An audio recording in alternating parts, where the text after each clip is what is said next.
Welcome to Mentor 365 YouTube channel. तो भाई जो अपनी 70 डेज की हार्ड सीरीज चल रही है उसमें आज डे है भाई 12। तो उम्मीद करता हूं आपने बाकी 11 क्लासेस देख ली होंगी। अगर नहीं देखी है तो भाई जाके प्लेलिस्ट बनी हुई है मेंटर 365 यूट्यूब चैनल पर, उस पर आप जाके मेरी पहली 11 क्लासेस दे सकते हो। उसके बाद मैं गारंटी लेता हूं जैसे ही आप मेरे साथ 70 डेज हार्ड चैलेंज कंप्लीट करोगे आपके भाई 15 में से 15 आएंगे। चाहे आपका सिलेबस हुआ है या नहीं हुआ है, आप ये सीरीज देख सकते हो, क्योंकि ऐसा कुछ नहीं है। दिल्ली पुलिस कांस्टेबल में जितने भी क्वेश्चन आए हैं सारे भाई बेसिक से पूछे जाते हैं। तो स्टूडेंट हैं और स्टूडेंट्स का दर्द समझते हैं, तो भाई पता है एग्जाम में क्या आएगा क्या नहीं आता, कि एग्जामिनर क्या पूछ रहा है बार बार।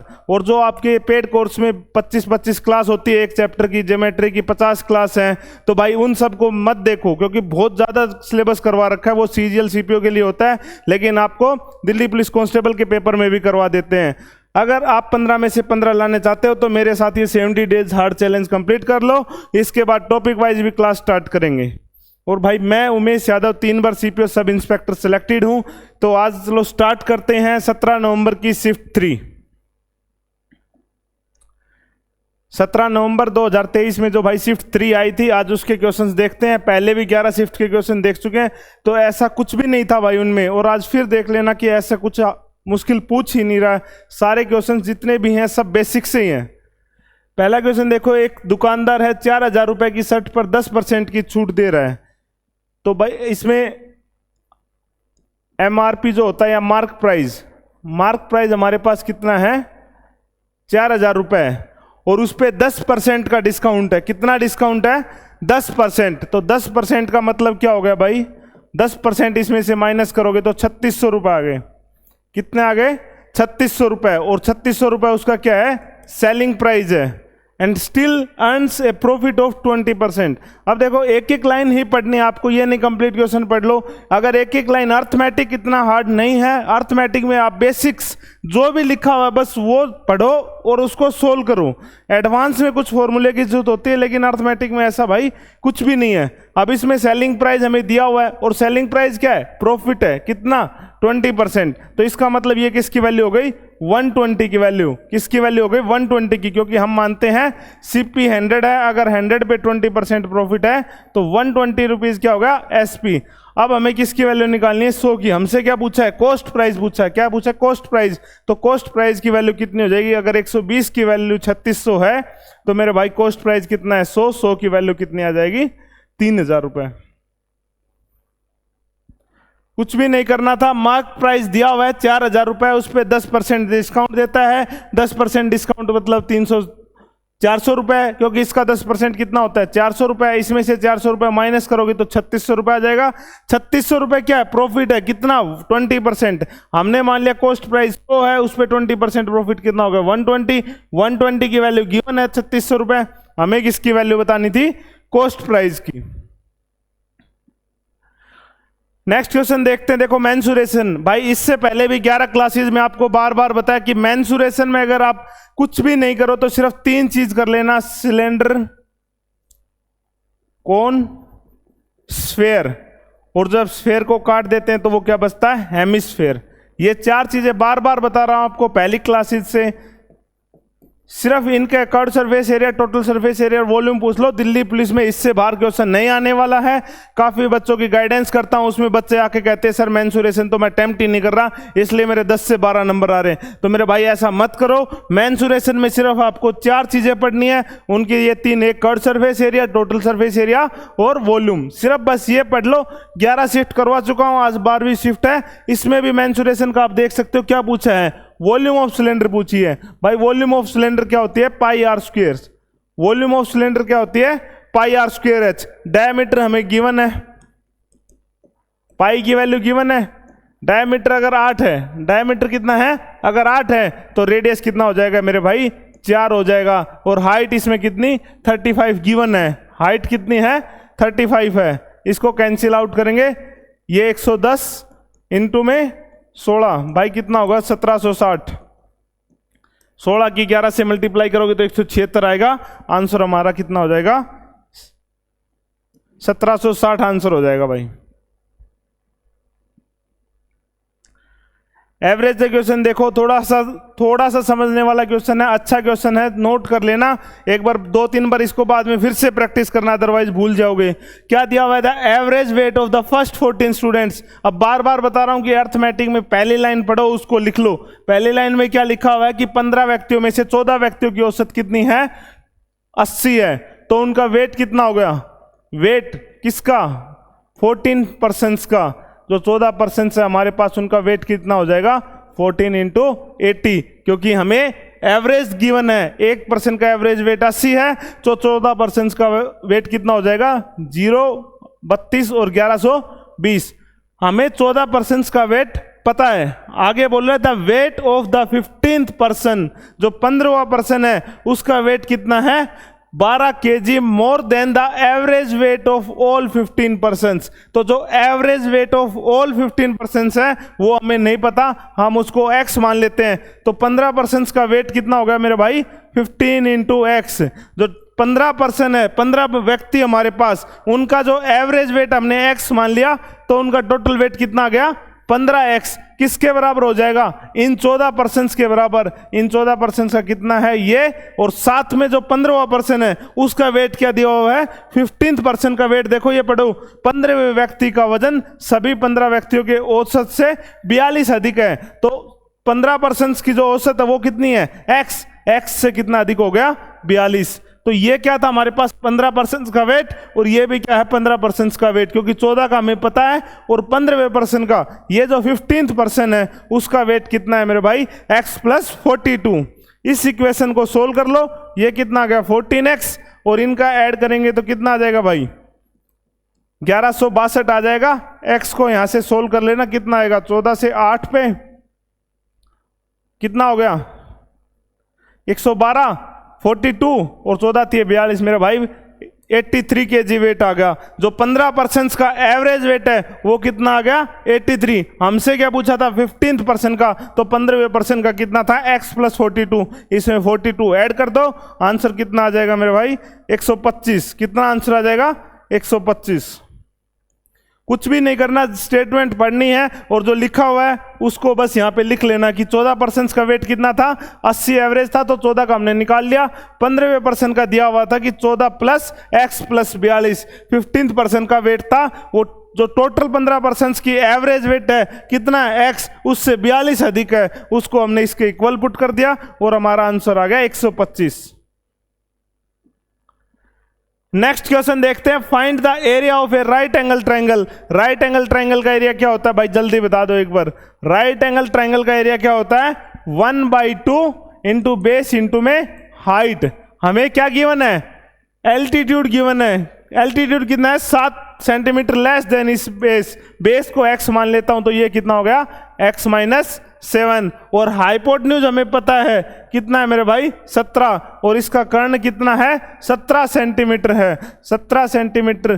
पाइथागोरस थ्योरम में आपने ट्रिपलेट तो आपको पता ही होगा। किसका ट्रिपलेट है ये मेरे भाई 15, 8 और 7। ट्रिपलेट क्या होता है? 15, 8 और 17।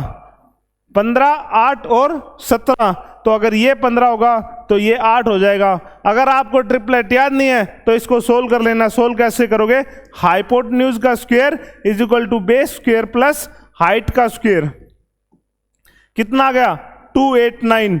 ये क्या होगा? x² + 49 - 14x। इसको सोल्व कर लेना मेरे भाई। x की वैल्यू यहां से 15 आ जाएगी। कितनी आ जाएगी?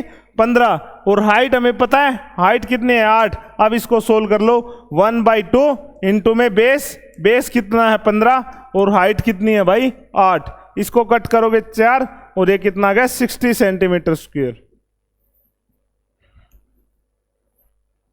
सिंपल सा राइट एंगल ट्रायंगल का एरिया निकालना था। 1/2 इंटू बेस इंटू में height. Next question compound interest का। कंपाउंड इंटरेस्ट के बारे में बार बार बताया गया है, चक्रवर्ती ब्याज की जब भी बात करें, अगर आपको रेट ऑफ इंटरेस्ट दिया हुआ है, अब जैसे इसमें क्या 4 वर्षों में इतने रुपए जमा करने के बाद आपको सालाना 10% चक्रवर्ती ब्याज, क्या भाई चक्रवर्ती ब्याज पर आपका कितना निवेश करना चाहिए। अगर आपको 4 साल बाद इतने रुपए चाहिए और रेट ऑफ इंटरेस्ट अगर 10% है तो प्रिंसिपल अमाउंट पूछा कि आपने कितने रुपए इन्वेस्ट किए होंगे। तो बार बार आपको बताया कि जब भी रेट गिवन हो चक्रवर्ती ब्याज में तो रेट कितना है 10%। परसेंट को क्या लिख सकते हैं 10 अपॉन में 100, इसको लिख सकते हैं 1 अपॉन में 10। इसका मतलब क्या है कि अगर आपके पास 10 रुपए थे तो वो 1 साल बाद कितने हो जाएंगे मेरे भाई 11 रुपए हो जाएंगे। अगर आपके पास 10 रुपए थे तो 1 साल बाद वो कितने हो जाएंगे 11। और जब भी बात करें चक्रवर्ती ब्याज की और उसमें अगर 2 साल की बात करता तो इसका स्क्वायर कर देते, लेकिन यहां बात कितने साल की है 4 साल की, तो इसकी पावर 4 आ जाएगी मेरे भाई। यहां पे 4 जीरो लगा दो और ये किसके बराबर होगा 146,410, 11 की पावर 4 ये। और ऐसा नहीं कि ये सर कितनी पावर रखनी पड़ेगी मेरे भाई, ये बहुत ही बेसिक है, इसको बार बार पूछा जाता है। 11 की क्यूब भी पता होनी चाहिए आपको और 11 का स्क्वायर, 11 का स्क्वायर 121 होता है, 11 की क्यूब 1331 होता है और 11 की पावर 4 14641। ठीक है भाई, इसकी पावर 4 कितना हो जाएगा 14641, क्योंकि ये तो हमें कंपाउंड इंटरेस्ट टोटल अमाउंट दिया हुआ है। क्या दिया हुआ है टोटल अमाउंट, अगर प्रिंसिपल इसमें से माइनस करेंगे तो दिया आ जाएगा 10,000 रुपए। कितने आ जाएंगे मेरे भाई 10,000 रुपए। तो बार बार बता रहा हूं कि चक्रवर्ती का ब्याज का क्वेश्चन देख के छोड़ना नहीं है। चक्रवर्ती में अगर आपको रेट ऑफ इंटरेस्ट दिया हुआ है तो कुछ नहीं करना, उसको इस फॉर्म में लिखना है। और अगर 3 साल की बात करें तो यहां कर देते 10 की क्यूब से 11 की क्यूब हो जाएगा। ठीक है भाई, और ये मोस्ट रिपीटेड होता है 10%, इसलिए हमें 11 की पावर 4 पता होनी चाहिए भाई, ये होती है। बाकी आपको और पावर याद करने की जरूरत नहीं, कभी याद करने लग जाओ 12 की पावर 4 13 की पावर 4, तो वो याद करने की जरूरत मेरे भाई नहीं है। नेक्स्ट क्वेश्चन देखते हैं। दीपा ने साधारण ब्याज पर एक बैंक में 10,000 रुपए जमा किए हैं, 4 वर्षों के बाद उसे 12,400 रुपए की राशि प्राप्त होती है, तो ब्याज दर ज्ञात कीजिए। मेरे भाई किसकी बात कर रहा है सिंपल इंटरेस्ट की, साधारण ब्याज की बात कर रहा है। तो साधारण ब्याज में कितने साल में ये 2400 रुपए मिले हैं, कितने रुपए मिले हैं 2400 रुपए ब्याज मिला है 4 साल में। तो हर साल जब भी साधारण ब्याज की बात करेगा तो हर साल आपको रेट ऑफ इंटरेस्ट जो रेट ब्याज मिलता है, ब्याज जो मिलता है वो क्या मिलेगा सेम मिलेगा। अगर 4 साल में 2400 मिला है तो 1 साल में मेरे भाई कितना मिलेगा 600 रुपए मिलेंगे। 1 साल में 600 रुपए कितने पे 10,000 पे, कितने पे 10,000 पे। तो रेट ऑफ इंटरेस्ट क्या आ गया 6%। अगर किसी को समझ में नहीं आया तो वो भाई ऐसे भी कर सकता है, SI = P × R × T upon में 100। जब भी साधारण ब्याज की बात करें तो ये फॉर्मूला लिख लेना। सिंपल इंटरेस्ट हमें पता है 2400 मिला है, प्रिंसिपल हमें पता है यहां से 10,000 है, रेट ऑफ इंटरेस्ट निकालना है, टाइम 4 साल है, डिवाइड बाई 100, 2 जीरो से 2 जीरो कैंसिल, ये 2 जीरो से ये 2 जीरो कैंसिल और 4 से कैंसिल करोगे तो कितना आ गया रेट 6%। जैसे आपका मन करे वैसे कर लेना भाई। नेक्स्ट है सबसे बड़ी 4 अंक की अभाज्य संख्या क्या है। तो भाई ये ऐसे क्वेश्चन बहुत कम पूछता है। अगर आप पहली बार ऐसा है कि 4 डिजिट का प्राइम नंबर पूछ लिया, रेयरली नहीं पूछता है, लगभग 100 लास्ट है 150 तक वहीं तक पूछेगा। लेकिन ये अगर आता है तो भाई एक बार डिवाइड ही करके देखना है, इसका और कोई सॉल्यूशन नहीं है भाई। पता नहीं कौन सा किससे, ये 2 प्राइम नंबर हमारे, ये 2 क्या है प्राइम नंबर है, ये 2 मेरे भाई क्या है प्राइम नंबर। बाकी ये 2 नंबर आपके क्या हो जाएंगे डिवाइड होंगे। ये देख लेना एक बार, ये शायद 67 से डिवाइड होगा और ये भी भाई किसी से डिवाइड होता है। तो ये 2 हमारे पास प्राइम नंबर है। अब इसमें पूछा है लार्जेस्ट, तो लार्जेस्ट कौन सी हो जाएगी 9973। क्वेश्चन वैसे करने लायक तो नहीं है भाई, पर कोई नहीं, ऐसे 1-2 एक्सेप्शन क्वेश्चंस आते रहते हैं, इससे डिमोटिवेट नहीं होना है। रेयरली ही पहले ही ऐसा कोई क्वेश्चन आया अभी तक 12 शिफ्ट में जो करने लायक थोड़ा नहीं था, क्योंकि इतना प्राइम नंबर नहीं पता होता। और जो ये डिवाइड भी होता है तो ऐसा नहीं है कि ये 2-3 से डिवाइड हो जाएगा, किसी 67, 71 ऐसे नंबर से क्या होते हैं डिवाइड। तो इस क्वेश्चन को आप स्किप कर सकते हो, इसमें ऐसा कुछ था नहीं भाई।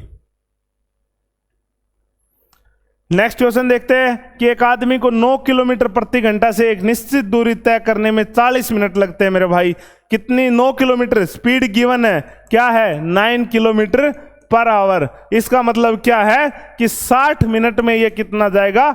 9 किलोमीटर। हमसे क्या बताया गया है कि ही टेक्स 40, निश्चित दूरी को तय करने में 40 मिनट लगती है। अगर 60 मिनट में इतना जा रहा है तो 1 मिनट में कितना जाएगा भाई? 9/60। और हमसे कितना निकालना है? 40 का निकालना है। तो अगर 40 का निकालना है तो मल्टीप्लाई 40, 2/3, 3 × 3 कितना आ गया? 6 किलोमीटर। अगर वह 60 मिनट में 9 किलोमीटर जाता है तो मेरे भाई 40 मिनट में 6 किलोमीटर जाएगा। इसने पूछा है कि if he walks with the speed of 12 kilometre per hour he covers the same distance. अगर आप 60 मिनट में 12 किलोमीटर जा रहा है तो मेरे भाई जो ये 6 किलोमीटर है ये कितनी देर में चला जाएगा? 30 मिनट में। क्योंकि अगर आधे घंटे में 6 किलोमीटर जा रहा है तो 1 घंटे में कितना जाएगा? 12। ऐसा नहीं कि इसको फॉर्मूले में रख के करोगे, ये तो भाई बेसिक सोचने वाली बात है। तो इसको आप डायरेक्टली भी कर सकते हो, जरूरी नहीं यहाँ पे लिखोगे स्पीड इन डिस्टेंस अपॉन में टाइम, ऐसे करोगे तो भाई होली है फिर क्वेश्चन। बेसिक दिमाग ही लगाना है कि अगर 9 किलोमीटर 60 मिनट में जा रहे हैं तो 40 मिनट में 6 किलोमीटर जाएगा भाई। ठीक है। टाइम एंड वर्क का क्वेश्चन है भाई, सबसे आसान क्वेश्चन है। टाइम एंड वर्क तो आपको टिप्स पे होना चाहिए क्योंकि इससे आसान मैथ्स में कुछ है ही नहीं भाई। राम एंड नरेश, राम और भाई नरेश कितनी 20 दिन में किसी काम को करते हैं, कितने दिन में? 20 दिन में। नेक्स्ट दिया हुआ है नरेश एंड श्याम, नेक्स्ट क्या दिया हुआ है? नरेश और श्याम कितने दिन में करते हैं भाई? दोनों मिलके 15 दिन में। आगे दिया हुआ है all 3 together can complete the work in 12 days, कितने दिन में? तीनों मिलके राम प्लस नरेश प्लस श्याम कितने दिन में कर सकते हैं भाई? 12 दिन में। In how many days Ram and Shyam can complete the work. तो कुछ भी नहीं करना है, बहुत ही बेसिक क्वेश्चन। इनका क्या लेना है? एलसीएम। एलसीएम ये 3 पे, ये 4 पे और ये 5 पे। तीनों मिलके 1 दिन में कितना काम कर रहे हैं? 5 काम कर रहे हैं मेरे भाई। और यहाँ पे दिया हुआ है नरेश एंड श्याम 4 काम करते हैं, तो ये दोनों गिवन है। कितना काम कर रहे हैं ये मेरे भाई? 4 काम कर रहे हैं। कितना काम कर रहे हैं? 4। तो यहाँ पे राम कितना करेगा? क्योंकि टोटल तो 5 कर रहे हैं, तो अगर ये 4 है तो इसकी वैल्यू यहाँ से आ गई 1। अगर इसकी वैल्यू 1 है तो यहाँ पे एन की वैल्यू आ जाएगी 2, क्योंकि ये दोनों मिलकर कितना काम कर रहे थे? 3। अगर राम 1 करेगा तो इसका मतलब ये कितना करेंगे? 2। अगर इसकी वैल्यू मेरे भाई 2 है तो यहाँ पे 4 था, यहाँ कितना आ जाएगा? 2। हमसे पूछा है कि राम और श्याम टुगेदर, तो राम 1 दिन में 1 काम करता है और श्याम 1 दिन में 2। टोटल काम होगा 1 दिन में 3 और टोटल काम हमारा कितना है? 60। तो मेरे भाई ये 60 काम कितने दिन में करेंगे? 20 दिन में। बाकी आप डायरेक्ट भी निकाल सकते थे कि Ram and Shyam can complete the work together, तो मेरे भाई 60 से सिर्फ 20 ही डिवाइड होता है और कुछ डिवाइड होगा ही नहीं। तो डायरेक्ट भी आप यहां से देख के कह सकते थे इसका आंसर कितना आ जाएगा? 20। नेक्स्ट क्वेश्चन है कि 3y is equal to a है, तो यहां पे भाई y की वैल्यू कितनी आ गई? a/3। नेक्स्ट देख लेते हैं 6a इज इक्वल टू कितना है? 3b। 6a कितना है मेरे भाई? 3b है। यहां से हम a की वैल्यू निकाल लेते हैं, या b की वैल्यू निकाल लो यहां से। b की वैल्यू कितनी आ गई? ये 6/3 होगा, इसको कैंसिल आउट करेंगे 2, और b की वैल्यू कितनी आ गई? 2a। b की वैल्यू कितनी है? 2a। हमसे पूछा y/b, क्या पूछा भाई? y/b। y की वैल्यू क्या है? a/3। y की वैल्यू क्या है? a/3। b की वैल्यू क्या है? 2a। b की वैल्यू क्या है? 2a। a से a कैंसिल हो गया, कितना आ गया? 1/6 आंसर आ गया। 10 क्वेश्चन हो गए मेरे भाई, कुछ भी नहीं था, सारे क्वेश्चंस बहुत बेसिक से थे। ऐसा बताओ आप क्या इसमें सिलेबस करके, या वो पेड कोर्स में जो आपको 25-25 क्लास दी हुई हैं उनको करते तो ये समझ में आता। सारे क्वेश्चन बहुत ही ज़्यादा बेसिक से हैं भाई, आप इनको जरूरी नहीं है कि पेड कोर्स करने के बाद ही देखें। What is the smallest number which leaves the remainder 3 when divided by any of the 5, 8, 9 but leaves no remainder when divided by 11? भाई अगर ऐसा क्वेश्चन जब भी आता है, जब भी आपसे ये पूछता है कि smallest number and largest number, तो आपको ऑप्शंस का यूज करना है। ये ऑप्शंस इसीलिए दिए गए हैं ताकि आप इनका यूज कर पाओ, इनको संभाल के रखने के लिए नहीं दिए भाई। यहाँ पे बोला कि 11 से कंप्लीटली डिवाइड होगा, कितने से? 11 से कंप्लीटली डिवाइड होगा। भाई बहुत ही छोटे छोटे नंबर हैं, 11 से आप डिवाइड करके देख सकते हो, जो भी नंबर 11 से डिवाइड हो जाएगा वही हमारा आंसर होगा। तो पहला नंबर चेक करते, 11 33 और 33 यही डिवाइड हो जाएगा, इसका मेरे भाई आंसर आ जाएगा 363। कितना आंसर आ जाएगा?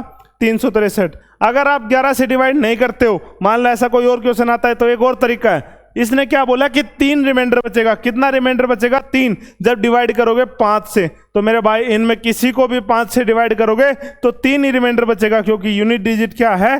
3। यूनिट डिजिट क्या है? 3। तो हम 5 से चेक नहीं कर सकते। उसके बाद भाई हमारे पास क्या है? 8 है, 8 से चेक कर सकते हो, 8 से सबको डिवाइड करके देख लो, या फिर भाई 9 से भी चेक कर सकते हो। 9 से चेक करोगे तो इसमें 6 3 9 5, तो 5 नहीं होगा, 4 भी नहीं होगा और ये 6 भी नहीं होगा, क्योंकि इन सब में रिमाइंडर कितना बचेगा? यही बचेगा, क्योंकि बाकी तो 9 9 कैंसिल आउट हो जाएगा। ठीक है, क्योंकि सम ऑफ डिजिट्स 9 का डिवाइड, 9 से जो डिजिट्स डिवाइड होंगे उसमें क्या होता है कि उनका जो सम है, जैसे 5 + 6 + 3, ये 9 से डिवाइड होना चाहिए, लेकिन इसमें 5 रिमाइंडर आएगा, तो इसमें 5 रिमाइंडर, इसमें 4 और इसमें 6, तो डायरेक्ट आंसर भी 9 से भी चेक कर सकते थे हम इसको। क्या तो आप 9 से चेक कर लेते या फिर 11 से चेक कर लेते। 9 से चेक करोगे तो ज़्यादा इजीली सोल्व हो जाएगा, 3 आंसर आ जाएगा। तो जब भी स्मॉलेस्ट नंबर, जब भी ऐसा क्वेश्चन आता है तो उसमें भाई ऑप्शंस का यूज करना है। पहले भी 1-2 शिफ्ट में ऐसा क्वेश्चन आया था, वो भी मैंने ऑप्शन से ही करके दिखाया था आपको। अमित को उसका मासिक वेतन मिलता था, उसके व्यय और बचत का अनुपात क्या है? 3:2। उसका जो एक्सपेंडिचर और सेविंग का रेशियो क्या है मेरे भाई? 3:2। तो जो टोटल इनकम है, टोटल क्या है? इनकम, टोटल इनकम भी क्या कितनी हो जाएगी? 5। उसने अपने वेतन का कितना प्रतिशत खर्च किया है मेरे भाई? कितना प्रतिशत? अगर 5 में से 3 रुपए खर्च कर देता है तो ये कितना हो गया? 60%। और ये 2 बचा लेता है, कितना बचाता है? 2, तो ये कितना हो गया?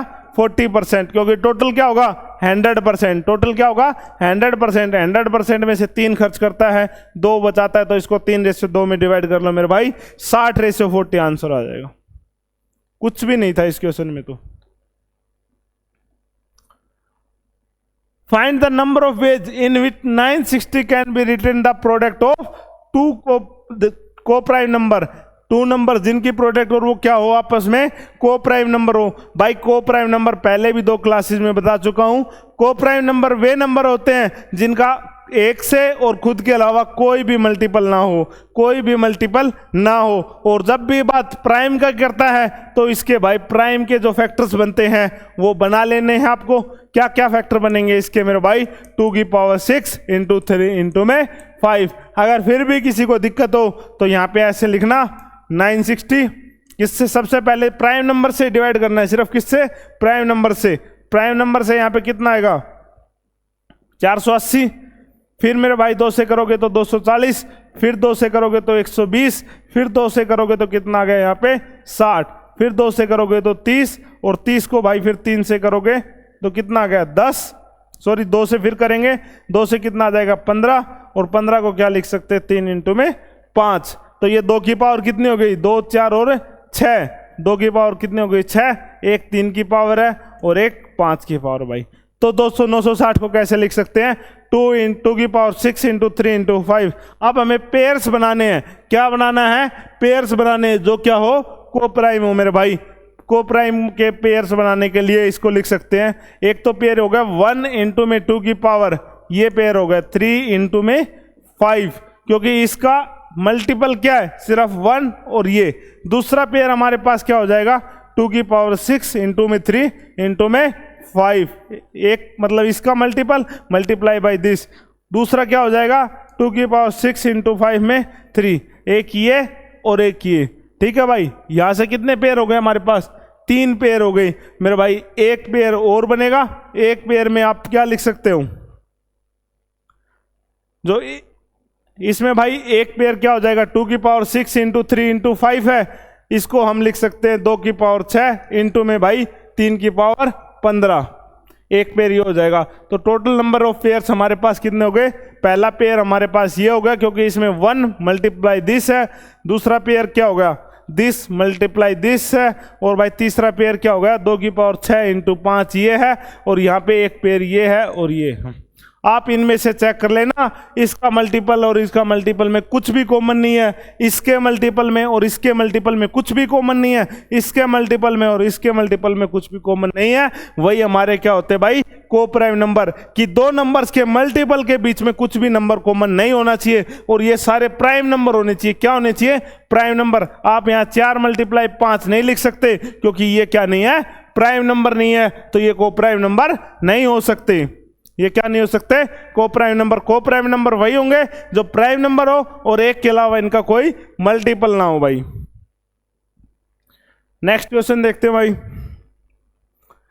एक व्यक्ति के पास प्रारंभ में कुछ राशि है, वह राशि 30% अपनी पत्नी को देता है। कितना परसेंट, 30%। तो मैं मान लेता हूं उसके पास कितने रुपए हैं स्टार्टिंग में, 100 में से कितने दे देता है भाई 30%। अगर 30% उसने अपनी पत्नी को दे दिए तो उसके पास कितने रुपए बच गए भाई, 70 रुपए बच गए। कितने रुपए बच गए, 70। Then the from the remaining amount, जो उसके पास ये 70 रुपए बचे हुए हैं, ही गिव्स 20 एंड 15%। अगर इसको किसी को 20% देता है तो इसका 20% कितना हो गया भाई 14। एक और 20% देता है, एक और 20% में कितना हो गया भाई 14 रुपए। उसके बाद कितना 15%। 15% कितना होता है मेरे भाई 10.5, क्योंकि 15 की 7 से मल्टीप्लाई कर दो डायरेक्ट, 15 के कितने से मल्टीप्लाई कर दो 7 से, कितना आ गया भाई 10.5। अब 70 में से कितने रुपए खर्च कर दिए इसने, 28 और 10 38.5। तो उसके पास कितने बच गए 31.5 रुपए। कितने रुपए बच गए भाई 31.5। अब क्या कर रहा है, now from the amount left he pays one of the 3 amount as house rent. जो उसके पास 31.5 रुपए बचे हैं, इसका 1/3 किस में चला जाता है, हाउस रेंट में चला जाता है, HRA में चला जाता है। हाउस रेंट मतलब हाउस रेंट में HR में चला जाता है। कितना होगा मेरे भाई 10.5। कितने चले गए 10.5। तो इसमें से अगर 10.5 को माइनस कर दोगे मेरे भाई तो कितना बच गया 21। कितना बच गया 21। And the remaining amount of 3360। यहाँ पे क्या कर रहा है, रिमेनिंग अमाउंट कितनी बच गई 3360, लेकिन हमने 100 माना था, उसके अकॉर्डिंग जो अमाउंट बची है वो कितनी बची है 21। कितनी बची है 21। इसका मतलब 21 की जो वैल्यू आएगी, 21 की वैल्यू कितनी हो गई भाई 33,600, क्योंकि हमारे पास कितने रुपए बचे 21 और ये कह रहा है 33,600 बचे, तो दोनों को इक्वल पुट कर दो। यहां से हमें किसने इनिशियल अमाउंट कितनी थी भाई 100 रुपए। तो एक की वैल्यू कितनी आ जाएगा, डिवाइड बाई 21। 100 की निकालना है तो मल्टीप्लाई बाई 21 से 1 126 6 0। तो भाई एक ही आंसर है, 1,60,000 रुपए थे उसके पास। ठीक है, कुछ भी नहीं करना, फिर बता रहा हूं सम अमाउंट। जैसे इसने बोला कि कुछ राशि है उसके पास, तो कुछ राशि को क्या मान लो 100 रुपए मान लो। उसके बाद 30% वाइफ को दे दिए, बच गए कितने 70%। 70% को ये 20% और 15% में डिवाइड कर देता है, तो ये 14 10.5 बच गया 31.5। उसमें से 1/3 हिस्सा हाउस रेंट में चला गया, बच गया 21 की वैल्यू यहाँ पे गिवन है। इनिशियल अमाउंट 100 की वैल्यू निकाल लेंगे। नेक्स्ट क्वेश्चन देखो, ये वाला प्रॉफिट लॉस का क्वेश्चन आपको सारे स्टेट गवर्नमेंट एग्जाम्स में भी देखने को मिलता है। प्रॉफिट एंड लॉस का बहुत ही बेसिक क्वेश्चन है, लेकिन बच्चे इसको अटेम्प्ट नहीं कर पाते हैं। इसको आज समझ लो अच्छे से। अर्थमेटिक में बार बार बता रहा हूं, जो भी स्टेटमेंट में दिया उसको बस लिख लो as it is. The selling price of 61 items, तो 61 आइटम्स इंटू में इनका selling price is equal to क्या है भाई, इज इक्वल टू, तो यहां पे लगा दो इज इक्वल टू किसके, the cost price of 53 items. Cost price of 53 items, तो 53 आइटम्स के किसके बराबर हो गया कॉस्ट प्राइस। बस ये बात समझने की थी इसमें। अगर आपको ये समझ में आ गया तो ये क्वेश्चन भाई आप इजीली कर लोगे। आगे पूछा हुआ व्हाट इज द प्रॉफिट और loss percent, what is the profit और लॉस परसेंट। तो मेरे भाई यहां से CP/SP लिख लेते हैं। CP अपॉन में SP। अगर ये SP इसके डिवाइड में जाएगा तो ये 61 अपॉन में 53। इसका मतलब क्या हो गया, जो 61 CP है, अगर उसने 61 रुपए में कोई चीज खरीदी है तो उसको कितने में सेल आउट कर रहा है, 53 में। अगर उसने 61 रुपए में कुछ खरीदा है तो उसको सेल आउट कर रहा है 53 में। हमें बताना है प्रॉफिट एंड लॉस। तो मेरे भाई जो लॉस हो गया उसको, लॉस क्या होता है, लॉस क्या हो जाएगा, SP माइनस में CP। SP कितना है, लॉस क्या हो जाएगा, CP माइनस में SP। 61 माइनस 53, कितना रुपए का लॉस हो गया, 8 रुपए का। 8 रुपए का लॉस किस पे हुआ है, कॉस्ट प्राइस पे। 61 इंटू में 100 कितना आ गया भाई, 861 से डिवाइड करेंगे तो कितना आ जाएगा लॉस, 13.11%। क्योंकि 13 वाला एक ही ऑप्शन था और कुछ ऑप्शन में था नहीं, तो लॉस होगा तो 13.11%। मेरे भाई 12 दिन हो गए हैं, आज 12 शिफ्ट करवा चुका हूं, 12 इंटू में 15, 180 क्वेश्चन सोल्व करवा दिए हैं। 180 क्वेश्चंस में 2-3 ही क्वेश्चन ऐसे थे जो नहीं होने के लायक थे, बाकी सारे इजी क्वेश्चंस हैं। तो भाई पेड कोर्स अगर आपने नहीं भी किया किसी का, या कोर्स कंप्लीट नहीं किया है, तो भी आप इन क्लासेस को देख सकते हो, आपको बहुत ही ज़्यादा बेनिफिट होगा। अगर आपको क्लासेस अच्छी लग रही हैं तो मेरे भाई लाइक कर देना, और आपके जो भी दोस्त दिल्ली पुलिस की तैयारी कर रहे हैं या और हरियाणा CET की तैयारी कर रहे हैं तो आप उनके साथ ये क्लासेस शेयर कर दो, क्योंकि यही सेम क्वेश्चन आपको हरियाणा CET में भी देखने को मिलेंगे। इस वीडियो में मेरे भाई इतना ही, जल्दी मिलेंगे नेक्स्ट वीडियो में। और कल जो क्लास आएगी वो हमारी आएगी 13th शिफ्ट। ऐसे ही हम 70 शिफ्ट कंप्लीट करेंगे मेरे भाई। तो 70 की 70 क्लासेस देखना है दिल्ली पुलिस का एग्जाम देने से पहले। और फिर कह रहा हूं कि हरियाणा CET में भी सेम क्वेश्चंस देखने को मिलेंगे। बाकी जल्दी एक हरियाणा CET की भी प्रीवियस ईयर क्लास लेके आऊंगा, तो भी उसमें आपको दिखा दूंगा सेम क्वेश्चन हरियाणा CET में भी आते हैं भाई। ठीक है, तो आज की वीडियो में भाई इतना ही, मिलते हैं नेक्स्ट वीडियो में।